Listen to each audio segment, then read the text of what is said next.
Berkoff dans tous ses états, ça balance pas mal sur Sud Radio. Je ne vous demande pas de vous repentir pour ce qu'ont fait vos aînés, mais au moins, il faut reconnaître mon martyr.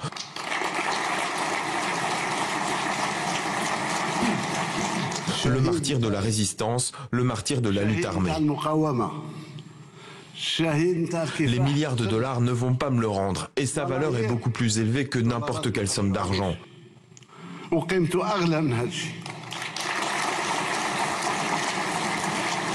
Je ne vous demande pas des indemnités sous forme d'argent, je veux une indemnité morale. Et il faut reconnaître ce qui s'est passé. Je me considère comme l'enfant de Mustapha Ben Boulaïd. Et voilà, et je ne demande pas d'argent, je demande, nous sommes des victimes, je demande réparation. Qui parle, eh bien c'est le président algérien, Monsieur Tebboune, de l'un de ses très nombreux discours ces temps-ci, sur la France, sur les relations entre la France et l'Algérie, et qui, effectivement, on en a déjà beaucoup parlé, mais là, ça a atteint un degré, je dirais, de violence, en tout cas d'intensité, assez rarement égalé, je crois. Xavier Driancourt, bonjour. Bonjour. Merci d'être avec nous. Vous êtes ancien ambassadeur de France en Algérie. Je le rappelle que vous avez été pendant 7 ans, une période de 4 ans et une période de 3 ans, oui. Sous 2 présidents différents, voilà. C'est ça. Sarkozy. 2 présidents français et 2 présidents algériens. Différents, et le président algérien, exactement. Et alors là, on a l'impression, et il y a aussi Boualem Sansal prise en otage, en tout cas depuis au moins 2 mois, sinon plus. Mais au fond, qu'est-ce qui se passe? Vous avez reçu, on en avait parlé au départ, les refus de Monsieur Tebboune de venir en France et 3 visites recalées. Mais qu'est-ce qui fait que la situation, en tout cas que le ton monte de plus en plus, malgré les accords de 2022, etc. Mais, comme vous l'avez dit, on est dans une escalade sans précédent. Ce qui a déclenché cette escalade et cette nouvelle crise franco-algérienne, parce qu'il y en a déjà eu beaucoup avant, mais celle-ci est durable et profonde, c'est la reconnaissance par la France de la marocanité du Sahara occidental. Ouais. Et c'est ça le point de départ. Parce que pendant des années, nous avons eu un jeu d'équilibre entre Maroc et Algérie en tant que membre du Conseil de sécurité à l'ONU sur la question du Sahara occidental. Et puis depuis très longtemps. C'était la politique depuis Chirac, depuis Mitterrand. D'accord. Il y avait toujours un équilibre entre les 2 pays et à l'ONU, nous jouions cet équilibre. Et puis pendant 7 ans, le président de la République a quand même eu une politique pro-algérienne très prononcée. Et du coup, les Algériens se sont crus soutenus par la France. Et puis au mois de juillet dernier, ils lisent avec stupeur la lettre du président Macron au roi Mohamed VI sur la reconnaissance du Sahara occidental. Ensuite, il y a le voyage du président Macron, la visite d'État à Rabat. Ensuite, il y a le prix Goncourt attribué à Kamel Daoud, qui est aussi un élément du tableau dans le à contexte. l'Algérie, à Kamel Daoud, voilà, mais qui fait un roman, évidemment. Et pour eux, c'est la preuve d'un complot franco-maroco-sioniste, comme ils disent. D'accord. Lisez les tweets de l'APS ou autre, l'agence de presse algérienne. C'est le complot franco-maroco-sioniste. Et Boualem Sansal est l'otage de cette nouvelle crise franco-algérienne, mais qui est très profonde. Et vous avez cité le discours du président Tebboune, auquel M. Macron a répondu à la conférence des ambassadeurs lundi en disant que ça déshonorait l'Algérie. Mais alors, justement, d'abord, une question, à votre avis. Est-ce qu'il fallait rompre cette, je dirais, pour des raisons qu'on peut comprendre, politiques, plus penchées vers le Maroc, mais est-ce qu'il fallait rompre entre cet équilibre ou cette neutralité sur la question du Sahara, ou pas, à votre avis? C'est très compliqué, parce que en réalité, le président de la République, pendant 7 ans, donc, a eu une politique, notamment beaucoup de gestes mémoriels vis-à-vis de l'Algérie. C'est vrai. Mais d'un autre côté, nous nous étions brouillés avec le Maroc. Vous vous souvenez de l'affaire Pegasus, etc. Tout à fait. Et Faut le rappeler, oui, les histoires des renseignements, de l'espionnage, les écoutes téléphoniques ou autres, voilà. Mais nous étions brouillés avec le Maroc. Donc, je pense que le président, je n'en sais rien, mais j'imagine que le gouvernement, le président se sont dit, bon, bah, décidément, il n'y a rien à attendre de l'Algérie. Et il faut bien qu'on sorte de l'impasse dans laquelle nous nous trouvons avec le Maroc. Et le Maroc a sans doute très habilement, subtilement négocié, en quelque sorte. Il a dit ce sera à condition qu'il y ait la reconnaissance du Sahara marocain. Marocain, c'est ça. Donc, alors, il y a eu ce qu'il y a eu, et ça a envenimé, enfin pour vous, et ça a envenimé. Les Algériens se sont sentis trahis. Trahis, ouais. Et d'où là. Alors, mais qu'est-ce qui fait qu'aujourd'hui, attendez, l'Algérie, c'est un pays riche, vous le savez mieux que moi, riche de ses minerais, riche de ses. Enfin, c'est l'un des pays les plus riches d'Afrique, pas seulement d'Afrique du Nord.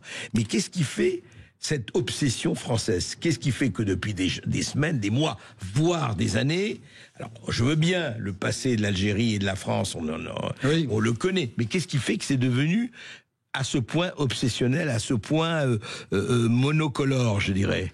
L'Algérie, c'est de la politique intérieure française, mais la France, c'est de la politique intérieure algérienne. Ah oui, c'est toujours ça. Voilà, il y a ça. Mais aujourd'hui, ça atteint un degré très fort. Il y a une espèce de fuite en avant du côté algérien. Parce que le pays est très fragile sur le plan intérieur. Le pouvoir est fragile. Tebboune a été réélu avec 10% de participation, mais quand même 85% des voix. Le régime est soutenu. Mais 10% de participation. 10% de participation. Et en Kabylie, il y a certains bureaux de vote qui n'avaient ni assesseur et qui avaient 0% de participation. Mais monsieur l'ambassadeur, alors Xavier Drancourt, c'est nouveau ça? Est-ce que cette participation des Algériens... Le taux de participation est le seul indice intéressant en Algérie, puisque les gens ne votent pas. Ouais. Et y compris les franco-algériens qui votent aux élections en France, mais qui ne votent pas aux élections algériennes. Donc le seul indice, c'est le taux de participation. Et là, il était de 10%. Donc il a été réélu avec 85% des voix de ces 10%. Et puis il y a depuis quelques semaines un hashtag sur les réseaux sociaux qui appelle à la révolte et qui dit « Je suis mécontent ». Mécontent de qui? Mécontent du pouvoir algérien. Et le pouvoir a très peur d'un nouveau Hirak qui a fait chuter Bouteflika. Donc, sur le plan intérieur, ils sont conduits à serrer les boulons. Et puis, sur le plan international, l'Algérie est très isolée. Brouillée avec le Maroc, brouillée avec l'Espagne, brouillée aujourd'hui fortement avec la France, brouillée avec le Mali d'où elle a été exclue, on l'oublie souvent, alors que le Mali c'est l'arrière-cour de l'Algérie. Bouteflika y avait été pendant la guerre, Ouyaria, Premier ministre algérien, avait été ambassadeur au Mali, quoi. Il y a toujours un tropisme malien. Même chose pour le Niger. Et puis, il y a l'affaire syrienne. Et la Russie a laissé tomber Bachar. Donc, voilà, il y a une sorte de crispation. Oui, il y a un axe là qui s'est effondré par rapport à la Syrie et tout ce qui s'est passé. Il y a une crispation, une fuite en avant du pouvoir algérien et on retrouve cette obsession française, comme vous avez dit. Alors, on va continuer à en parler tout de suite après cette petite pause avec Xavier Drancourt, ancien ambassadeur de France en Algérie. Et qu'est-ce qu'on peut faire? Jusqu'où ça peut aller? On en parle tout de suite après cette petite pause. Sudarkov dans tous ses états, midi 14h. André Berkoff. Algérie française, France algérienne, en tout cas, la tension, je ne dirais pas tension comble, mais elle va très très très loin. Nous en parlons avec Xavier Drancourt, ancien ambassadeur de France en Algérie. Et justement, quelques points quand même. 2022, après, donc il y a 2 ans, crise en Paris et Alger sur la question des visas accordés aux ressortissants algériens. Les chefs d'État français et algériens avaient signé à Alger une prometteuse déclaration pour un partenariat renouvelé entre la France et l'Algérie. Et voici que le ministre des Affaires étrangères, Jean-Noël Barrot, dit « Mais nous observons des postures, des décisions de la part des autorités algériennes qui nous permettent de douter de l'intention des Algériens de se tenir à cette feuille de route, parce que pour tenir la feuille de route, il faut être 2. Le dernier tango à Paris ou le dernier tango à Alger, je ne sais pas. » Qu'en pensez-vous? Qu'en termes diplomatiques, ces choses-là sont dites. Non, parce que l'heure n'est plus au doute. C'est une certitude maintenant. Quand on a écouté le discours de Tebboune, c'est de la certitude. Il n'y a aucun doute à avoir sur les intentions algériennes. Et on voit bien que aujourd'hui, il y a des relais algériens en France qui sont utilisés, les fameux influenceurs, la mosquée de Paris, les consulats algériens. Il paraît que vous avez eu vous-même maille à partir avec la mosquée de Paris. Exactement, qui m'a cité comme étant connu pour mon hostilité aveugle. À l'égard du pays où j'ai été en fonction. On pourrait dire du recteur de la mosquée de Paris que lui-même est connu pour son hostilité aveugle pour le pays dans lequel il est en fonction. Ouais. Mais donc voilà, il y a aujourd'hui, la crise n'a sans doute jamais été aussi violente, aussi grave. Depuis 60 ans, enfin depuis. Oh, j'ai bien l'impression, oui. Il n'y a plus d'ambassadeur d'Algérie à Paris. Depuis 6 mois, en fait, les canaux sont plus ou moins coupés avec l'Algérie.